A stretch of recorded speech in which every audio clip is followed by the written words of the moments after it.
ابھی ہم اسلامی سال کے مبارک دنوں میں ہیں، جو افضل ترین دن ہے ذی الحجہ کے یہ 10 دن. اس میں ایک عمل جو مستحب ہے، جو حدیث شریف میں بیان کیا گیا ہے کہ جو بندے قربانی کرنا چاہتے ہیں وہ اپنے بال اور ناخن نہ کاٹیں جب تک قربانی نہ کر لیں. کئی لوگ پوچھتے ہیں کہ اس میں کیا حکمت ہے. حکمتیں تو ہزاروں ہوئی، ظاہر ہے سب سے بڑی حکمت اس سے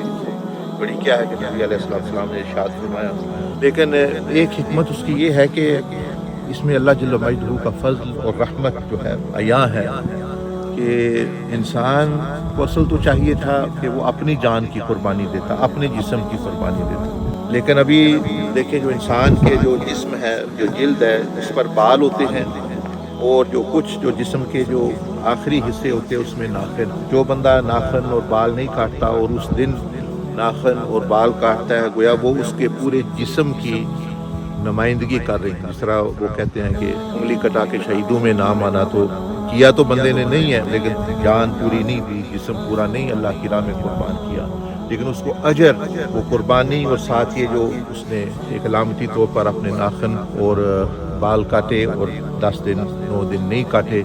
پھر کٹائے، تو گویا اس نے اپنا پورا جسم، اس کو ثواب مل رہا ہے اپنی جان اللہ کی راہ میں دینے کا.